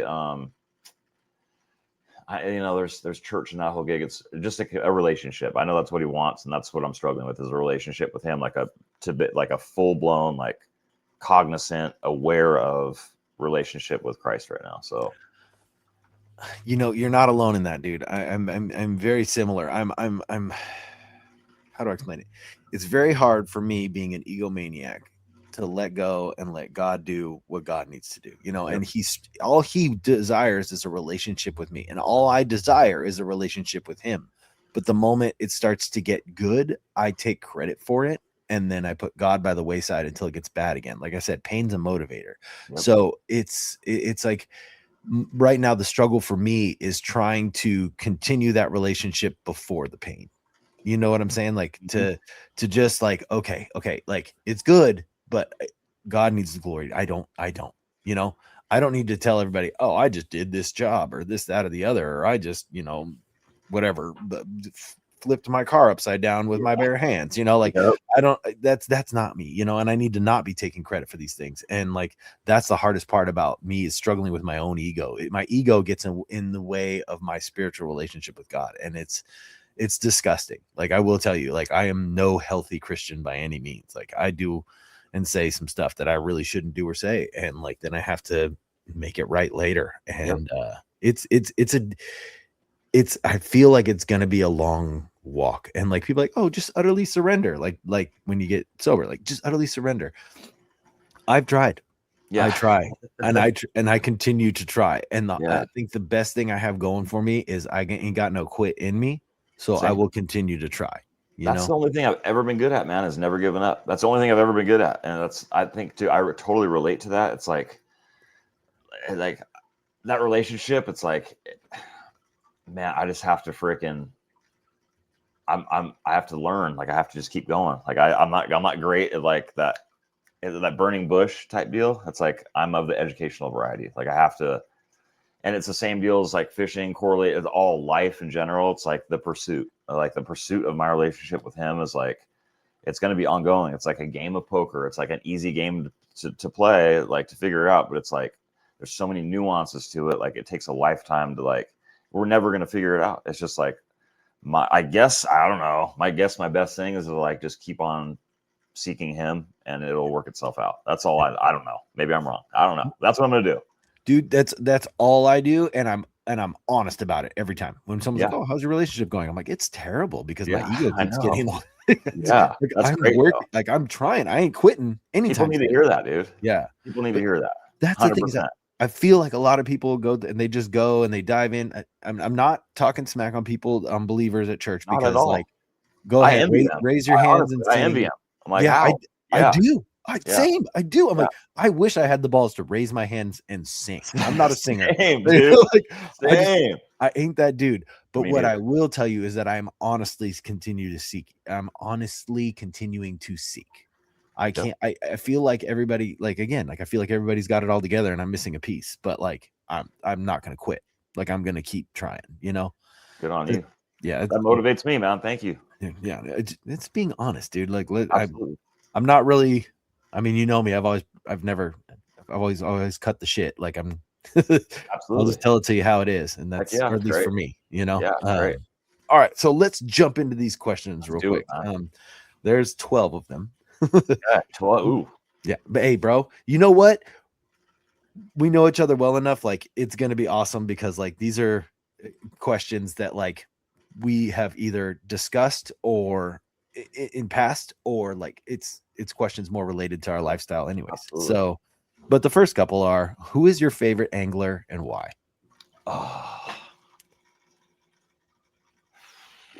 Oh my goodness gracious, man. If you had to pick one, I'd say Lefty Cray, but I'm gonna go my dad. Yeah. Hell yeah. He suffered the same affliction as many of us suffered. He was wild. He was out of control, but he seeked, like, what I saw in him was a man who was lost, who sought adventure, who was a God-fearing man from a young age. And what he taught me was that, like you had stated, never give up, follow your dreams. That was his big thing too, is, do what you want to do. But I think too, it was the adventure. Like, we didn't know ever. I loved going fishing with him, man, and I never knew how it was going to turn out. It was that, like, as men, I feel like we need adventure, men and women. I don't want to exclude, but like as men, I can't. I don't know how they feel, but like as far as like men goes, like we need a little bit of danger. We need outdoors. We need the sunlight. I want a sunburn. Like, give me that. We need that. Like, I want to be out there. So like what he taught me and why he's my favorite angler is, like, he was always there. He was always in the water, no matter what it took, dude, rolling trucks down freaking mountains and whatever the hell else it took. Like, we were fishing. Like, it's going to happen. Like, we're getting sketchy and we're fishing. So, he taught me like diligence. Like, he taught me without fear, just go for it. Get in that water and go. Like, we're going to do this thing. So that's why he's my favorite. Hell yeah.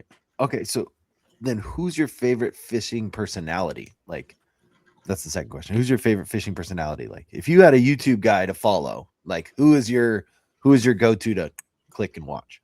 Oh man, there are so many.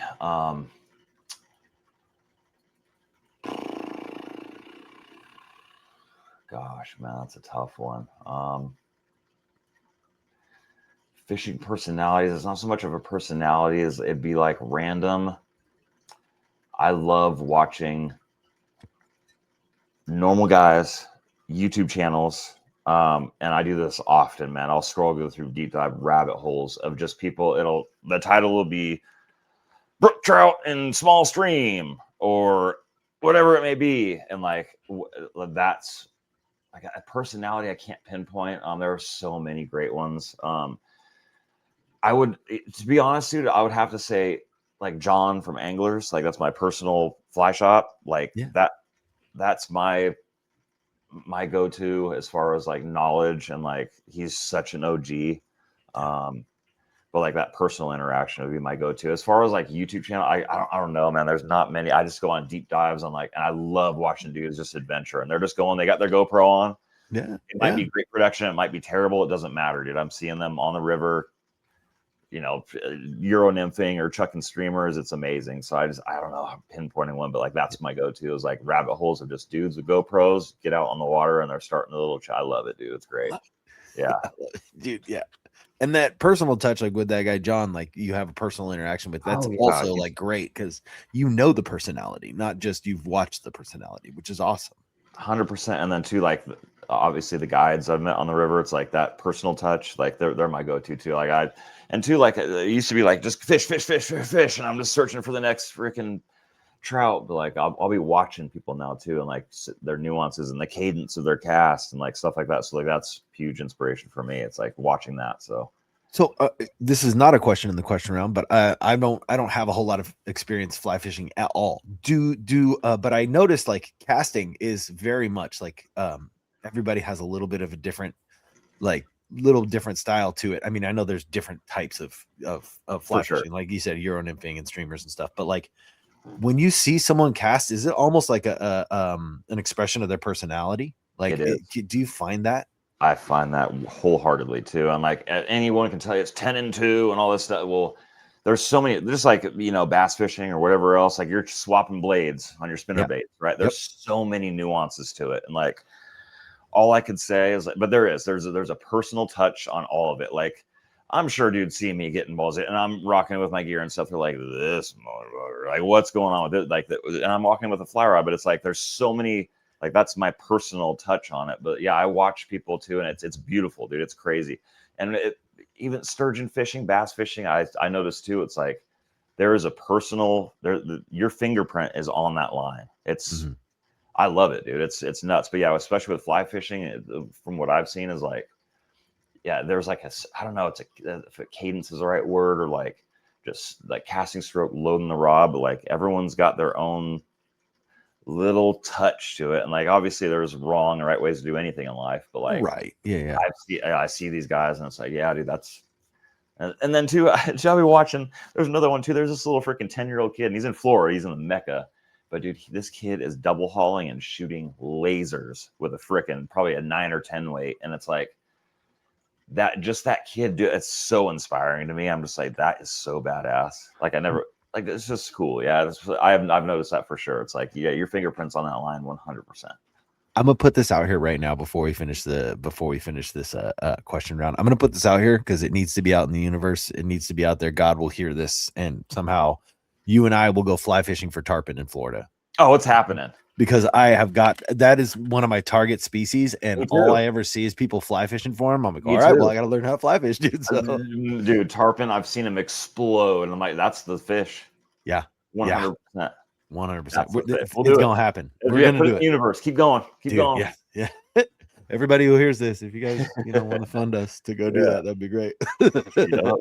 So, all right. So the next one is time is irrelevant. Through the history of time, all the way to the future, it doesn't matter. But you're gonna spend a day with someone. Who are you gonna spend your entire day with, and what are you gonna do? My boys. Yeah, my boys, and we're going to be fishing for monsters. We're going to, you said white sturgeon. That's what we're going to go for. They love it, man. They live for that, and they want the state record so bad. So my boys, and what we're going to do is we're going to stick a 10-8, and it's going to be epic, man. They love it. They live for it, dude. There's nothing that makes me happier than watching those kids. Like, even they'll name the fish and stuff. It's so fun, dude. It's great, man. But yeah, that's what I'm doing for sure. I'm going to be in the wild, in God's country with my boys fishing all day. That's what I'm doing. Every time. Epic, dude. I love it. Every all time. Right. Biggest fear, dude. Biggest fear. I've done it so many times, but it would be to teach my boys how to die again, to teach them the wrong way to live and to fall short. To use again for me is to die. I already know that. That's my biggest fear, is to let all those people down. More so to let myself down, and to not be an example, and to be there for my beautiful boys. Like, that's my job. I feel like that's every father's job, is to like show them how to be a God-fearing man, and show them how to walk through life without. There's going to be a certain level of fear, but head up, shoulders back. Let's be a man, and let's tackle this together. I'm going to show you how to do this thing. But that's my biggest fear, is to not be there for that because of some bullshit shortcoming of mine, and to let that back into my life. Yeah, for sure. Hell yeah, dude. That is solid. I can relate to that 100%. Okay, we all have defects of character. How can we turn our character defects into character assets? I think the first, for me, what I've noticed is to be honest and put those like character defects on Front Street.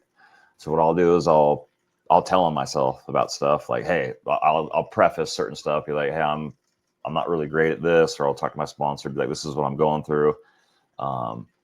You first have to recognize with anything, it's like, I'm doing something wrong. Like, this isn't working. Like, I'm not favorable towards this personal trait of mine. I need to freaking figure this one out. But yeah, that's the first step, is figure out what you don't like or what is broken in you. And then you can't circumvent hard work in life. It's not going to work out for you. I don't care who you are. You're not going to circumvent. It's like everyone wants to just scratch a ticket, and we're fixed. It's not, you can't circumvent hard work. Anything short-term and instant gratification, in my experience, doesn't like render fruits, and it's not rewarding. So like, I guess to turn those character defects, like, you're going to have to put in work, and in turn, you're going to realize that, like, okay, no, those defects, like, certain of them are grimy, but like, that's built into me. I can recognize that, but then I can use that in future endeavors. And it would be like, say for instance, like, just my relatability and my story, my griminess, my dirt is relatable to a new guy coming into the rooms with 1 day sober or whatever it may be. So like, those character defects and that dirt, I don't have to practice that today, but I get to like showcase that to someone new, that, and it will be in turn relatable towards them. Like, they can relate to that. So Yeah. First thing 100%. is honesty, though. Just recognize what's wrong, what's broken. Hell yeah. Do you have any defects that you've turned into assets over time? Besides, don't quit. So, yeah, I'm stubborn. I'm stubborn as they come, man. So yeah, I guess that's a good thing. It's like so my will and whatever you may call it, being stubborn or whatever, but that's like persistence. So you take that stubborn quality of mine, and now I can call it persistence, like in my endeavors. So like that would be a big one. It's like I'll one last cast, one last this, one last that. I'm on that one last. Like that stubbornness and that persistence is like it looks different. You can call it something different, but it's still there. It's still that.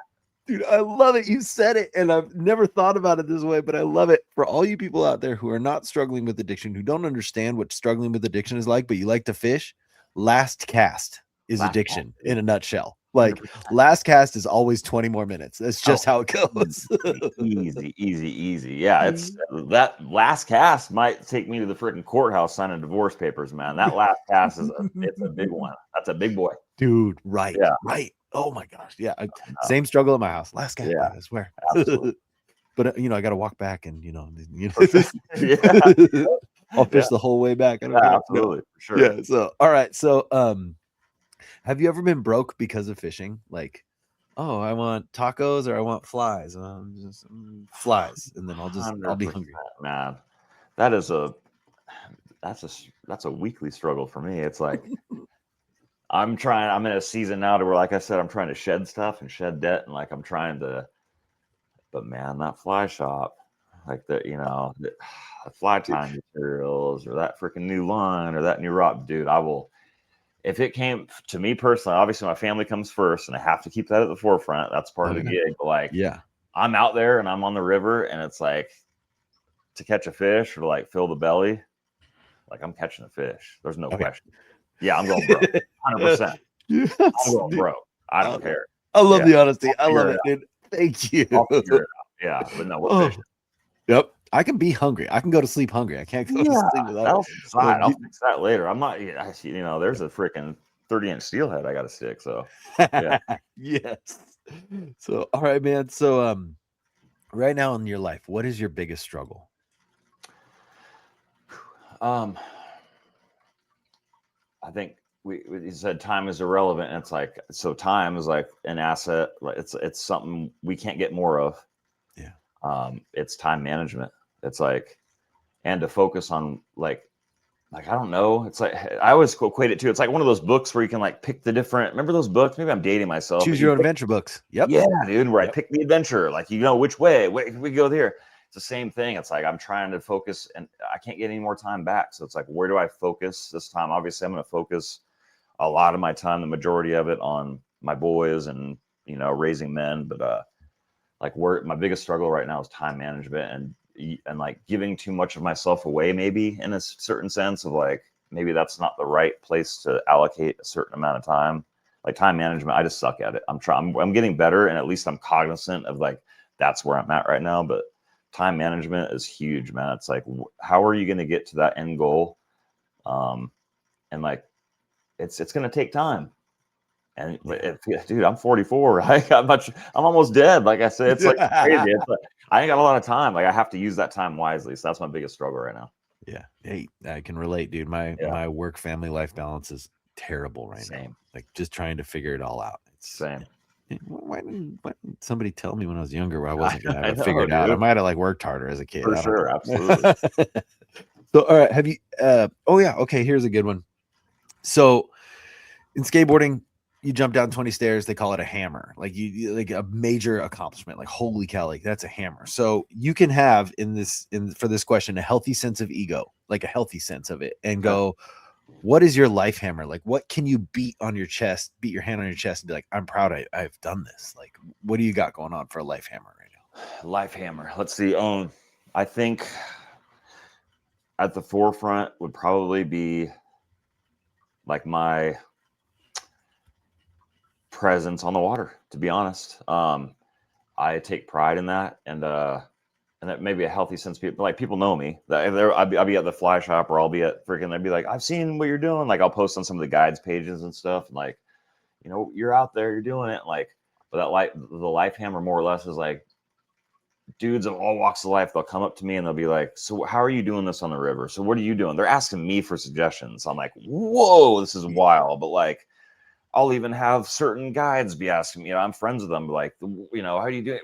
Save some fish for the rest of us. But like that life hammer is like, I have like the beauty and the sport of fly fishing. Like dude, I'm learning constantly. I remain teachable, but that's the life hammer, man. That's the flex. It's like, dude, I'm getting in them, baby. That's yeah. you know, it's funny, dude. I'll see, and it's all walks, and it's ego, and it's probably my ego too. We'll end up being friends at the end of the day, but I'll see some stuck up guy in the river, and I'm just sticking fish, and they're just looking at me like, this motherfucker. But like that hammer, and like I'm doing something right. Like there's this pursuit that I'll never fully figure out, but like I've gotten well versed in that pursuit, and I feel like I'm doing a good job at it. So like being an active like fly fisherman and like perfecting my craft in that sport is my life hammer for me. It might sound weird to other people. No. It might sound like well, that's your life hammer being a freak, but you know, you could turn that into a career. Like I've seen guides that are just super passionate. My buddy Steven, he's turned that into he's a guide. Like how do you like that's amazing. So that's his life hammer. You know, it's a beautiful thing. So that's mine. It's like being on the water and like people recognizing this dude's not a punk. Like he can fish. I don't know. Yeah, I've dude. seen him, you know, I was 2 inches shy of a state record brown in Boise. So it's like, yeah, it's that's the one. If I could say ego wise, that'd be the flex, dude. Hell yeah, man. All right. Have you ever learned a lesson on the water that you've been able to implement in your life? 100%. I think the main one is, I think any angler can relate to this, is patience. My mom always said, patience is a virtue, and I hated hearing that. I'm like, I want it now. I want it yesterday. Yeah. Right? Yeah. Like, I don't want to hear that, but like patience, dude, that's the ultimate. Like, and like, once you figure that out and you're okay with like patience and like just being out there and enjoying it and soaking it up, you'll catch more fish too. But that's the main thing, is like just patience. And two, now it's funny, dude. I just rage into the water before, just tromp and charge it into 1,000 miles an hour. Now I'm sitting there and like, I'll sit back and I'll just like read the water and look at it and be like, yeah, he's in there. He's right there. I'm looking at seams. I'm reading tail outs, and like, it's a different game now. It's like patience it's for sure taught me patience. Oh, dude, that's awesome. Yeah. Man. All right. What is the biggest mental or emotional block for you? Biggest mental emotional block for me right now, I'd say, is I think that connection with God, my personal relationship with Jesus, and like being not fully vulnerable to him, like being honest with him. But I think that's in turn affecting my like that God-sized hole in me that I'll never be able to fill except through him. Like it's affecting that, like where I'm trying to shed right now and get rid of like some of that creep, that me, and get more is creeping back in. But I think emotionally, like right now, it's like I know God will center me. I think I'm dealing with too. It's like I know I'm in a certain season, but it's like being okay with where I'm at right now. And dude, I've like look at my life. Like I was a bum, in the streets of Sacramento, and like where I'm at now is just being grateful and like gratitude. So like I'm struggling with being grateful for where I'm at right now, and like it's okay that this is the part of the journey I'm on right now. Like it's fine. That's great. That's where he wants you to be. This is where I'm supposed to be. But like once again, more, I should be 50 miles ahead of where I'm at right now. But it's like it's okay. I'm right where I'm supposed to be is where so what I'm struggling with right now. Dude, I can relate. Yeah, I can 100%. That's awesome. So where does fishing fit into all this now? Like, because you're out there, you're doing cameras and stuff like that, and you go fishing with the boys. Is there ever like time in the week, like you're alcoholic like me, you make time? Is there a time in the week where you just go, it's just you and the fish, and that's it? Is there a time for you for that? Yeah, a lot of times it'll be, my wife's probably not the biggest fan, but I love you, babe. It's the after work sessions, man. You just never know. That was that brown, and that Boise River brown. It was a 28-inch brown in the Boise River. It was a hog, but like on 5X tippet. Like I should have never caught that fish, but like that was an after work sesh. It just wasn't anything planned. It was it was I was running a tandem nymph under an indicator, and it was just like I'm gonna go slay some brood stock or it's just some hatchery trout, and I stuck a 20-inch brown. So you just never know. But that's the time. Usually it's just like trust and believe I have a fly rod in every freaking vehicle I own. I got a pair of waders in every vehicle I own. I got, but it's like those it's a reset too, but it's those after work sessions are for me. And then there's a rare time too where I love taking the boys and stuff, but I think it's important too to get out there and like it's awfully spiritual, man. It's hard to not notice. It's hard to not be immersed in like his presence when you're out there on a river or on a lake, and it's that serenity. You're here in nature, and it's like I am just a speck, and like thank you so much for allowing me to like witness what you've created. Like thanks for letting me be here. But like a lot of those times are just random. It's like after works, and I'm just gonna go hit it. We'll see what happens. So yeah, that time for yourself, though, I believe in anything, in any walk of life or any position or situation in life, like that time for yourself is extremely valuable to reflect, and like you'll learn you. Like you're stuck with you. That committee in there, it's gonna, you might have to dodge some of that, but you'll learn you. So it's good. It's good. Yeah. Hell yeah, dude. I love it. Yeah. All right. Tell us one thing that no one knows about you, but like a window into who you are. I'm a total dork. Like I'm a total dork, man. I'm a hopeless romantic. I'm a total dork. Like I try to put off this like.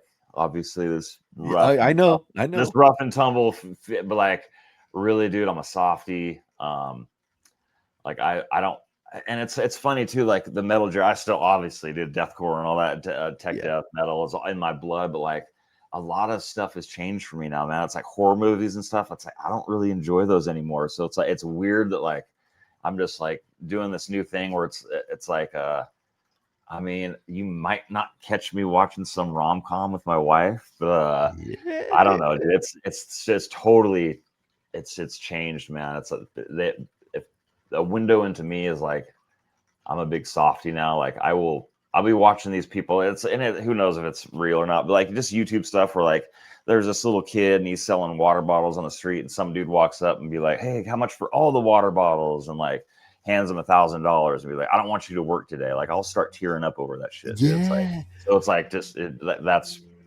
I'm a softie, dude. I've changed. It's like it's just different. I relate to that so deeply. Like 20-year-old me would punch 40-year-old me right in the face. You know what I'm saying? 100%. You're a punk. Get away from me, lame. Yeah. But please don't send me those soldier coming home videos with the kids and the dogs and the dogs. Dude, I can't. I can't. Yeah, dude. Leave me. I gotta be in a dark room because I gotta cry right now. That's what's going on. Yeah, for sure. Yeah, dude. I'm gonna go sit in the car for like 20 minutes. For sure. I'm okay. It's okay. So, all right. Final question, man. A lot of us get out there, and especially now that it's summer, we don't really take care of ourselves as well. Especially like I'm a kayak angler, so we're way out, and we don't have a motor to just fly right home. I mean, I have a motor, but it don't go fast. Like 7 is like our top speed right now. So this is more of a question about health for you. So what do you do for your health? What do you do for hydration? What do you do for your diet? And what do you do for mental clarity? That's funny, dude. I'm on the season of getting rid of stuff. I got my yerba mate, my tea here, but I'm on a day 4 of no energy drinks. So dude, before I know it was bad, man. I was drinking over 1 gram of caffeine a day. It was just not good. Dude, I was being willfully ignorant of my health. But now what it is like, it's obviously hydration. If you're out on the water, like that's extremely important, dude. I've been so focused and mission focused on catching fish, dude. I'm a lobster. I've all the time, dude. I'll have this shape in my forehead from wearing a hat backwards. Oh, dude, I'll have that imprinted. I'll be wearing that for 2 weeks. And it's just burnt. But no, it's super important to stay hydrated when you're out there. Water. But like personally, my journey, there's a MMA gym down here. I'm gonna start doing that again. That was some of the best time of my life was when I was doing jiu-jitsu with remember Mikey, but doing that gig. But as far as health goes, it's like for anybody, it's like do something you're passionate about, and it doesn't feel like, because I can't work it out in the gym. I can't throw weights around like them boys do, but jiu-jitsu and some Muay Thai would do me well. But yeah, man, just to be cognizant of like, that's your temple, right? You don't get another one. Yeah. Like Yep. you gotta like, and I've put some pretty crazy stuff in my body, and like I continue, like even being sober, and like you can have all the greatest intentions in the world, but I'm still eating a lot of sugar and fat and garbage. So it's like I need to shed all that. So yeah. Hell On the yeah. water, dehydration's everything. Drink water, man, please. Yep. For sure. Dude, yes. Yeah. Water, electrolytes, do something. Yeah, like it's sure. just, people you get spun out real fast out there. 100%, absolutely. So, and then diet. But what do you do for your mental clarity? Mental clarity would probably be, we could say fishing. If it were something else, though. Yeah, something else. Yeah, let's do something for mental clarity. For me is and some of the viewers might not recognize this, but it'd be 12-step meetings for me. That for me, it's a reset as well. Like I'll go into a meeting, and even if it's the dude coming off the street and he's just just yacked out of his mind, like I learned something from him, and he motivates me. And the men and women in there that have some time, whatever, I always learn something. I'm always constantly listening and trying to remain teachable, and like I don't have it all figured out. And those meetings, even if I don't want to go, I have better things to do. I'm selfish. Always. But like I'll go to that meeting and I feel better afterwards. It doesn't matter if it was a bad meeting. I feel better always after I leave that meeting. It's just how it goes. And I can't explain to it whether it be God or the people or finding God in those people. But like I'll leave that and I'll be like, this is what works for me. This is the only way I'm going to be able to maintain long-term sobriety. And that's a 100% reset, man, is going to those 12-step meetings. Oh, absolutely. I'm going to relate this to the audience who doesn't struggle with the affliction of addiction. I love traveling. And I'll catch meetings wherever I go, whenever I can, just because I love checking out new meetings and stuff like that. But the feeling of going to a meeting, whether you want to or not, and then leaving and feeling better is like when you are traveling and you know nothing about the area you're in, but you can go to Walmart, grab a pole, and go down to a local pond and just get a line wet for 10, 15 minutes. That is what it feels like walking out of a meeting, every time. So, dude, it's awesome. Like, dude, and that's the final question. So, dude, Jerry, thank you so much, dude. Hey, dude, thank you. I really I was it. so stoked too. You asked me to come on. I'm like, I'm so glad, because like your personality and like you've always been that way too. Like you've had your aura and your polarity towards just everyone around you is amazing. So it's an honor to be here, and like keep doing what you're doing, man. You're killing it. And like what the community and what the sport of fishing needs is like that deep understanding of like who these men are. Like, what are you about? Like like tell God, like how's God guided you? How's God done what in your life? So I appreciate you, man. It's awesome, dude. No, thank you. And dude, shout out all the stuff where people can find you. You don't have to be like my personal email is. Yeah, Redemption River on YouTube. I don't know what I'm doing, guys. I'm not a tech guy. I have to talk to my kids for this. I have other people to help me, but like Redemption River on YouTube. I have one episode out.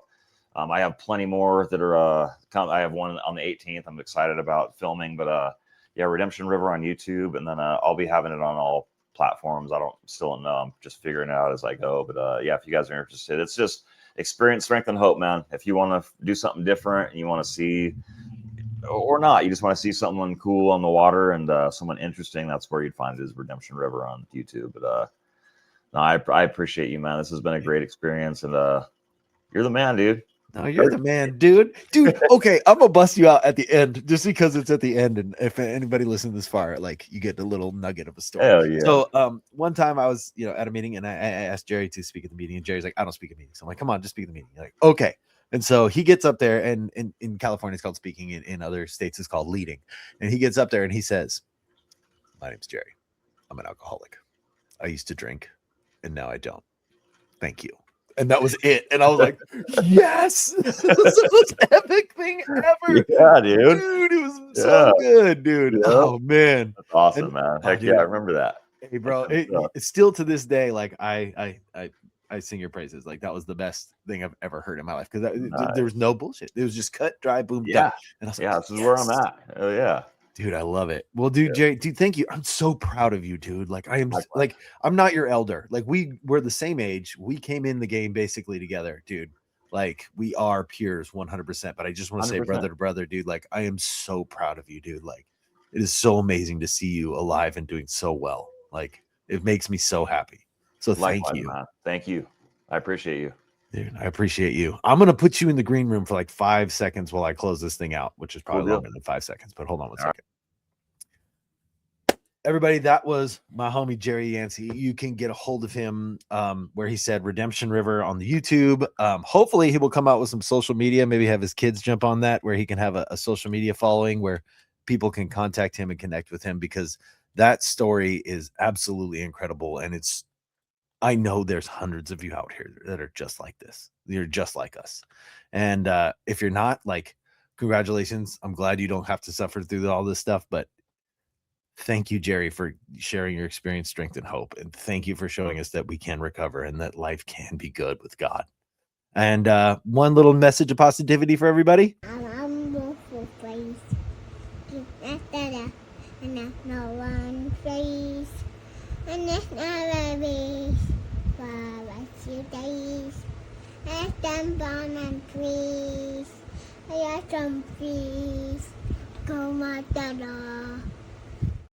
Happy Monday, everybody.